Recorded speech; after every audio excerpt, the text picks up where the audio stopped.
நேற்று அவசரம் மருதனையை உருவி பொழுது போயிடுச்சுன்னு அறக்க பறக்க பாதி மரத்தை வெட்டி அப்படியே தூக்கிட்டு வந்து உட்காந்து உருவிட்டு கிடந்தோம். மருதனை கிடைக்கலன்னு அலைஞ்சு கிளம்ப போய் இப்போ கொல்ல முழுக்க ஒரு 10-15 கண்ணு போல ஊனி வச்சிருக்கோம். அதுவும் நல்லா துளுத்து வந்துருச்சு. இந்த மாதிரி ஒரே இடத்துல 7 மணி நேரம் உட்காந்து ஓப்பி அடிக்கிற வேலைக்கெல்லாம் இந்த மஞ்சள் சட்டை அம்மா மாதிரி ஒரு ஆள் இருந்தால் நல்லா கதை வச்சுக்கிட்டு சீக்கிரம் வேலை முடிஞ்சிடும்.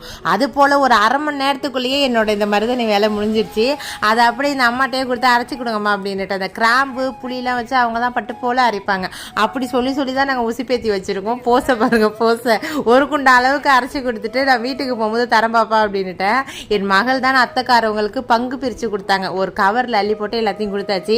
அப்படியே கீரை தண்டு கீரை எல்லாத்தையுமே பார்சல் பண்ணி அனுப்பி விட்டுட்டோம். எல்லாரும் சுகுணா வந்து காவியாமணியோட அக்காவான்னு கேட்குறீங்க. அக்கா தான், ஆனால் பெரியமா பொண்ணு. என்னோட மாமியார், சுகுணாவோட அம்மா, காவியாமணியோட அம்மா 3 பேரும் ஒரு தாய் வயிற்று மக்கள். அந்த 3 மக்களும் பெற்று போட்ட மக்கள் தான் இந்த எல்லா மக்களுமே. இப்போ உங்களோட டவுட் கிளியராக இருக்குன்னு நினைக்கிறேன். ஓகே ஃப்ரெண்ட்ஸ், நாளை வரும் மினி விழாவில் பார்க்கலாம். டாடா.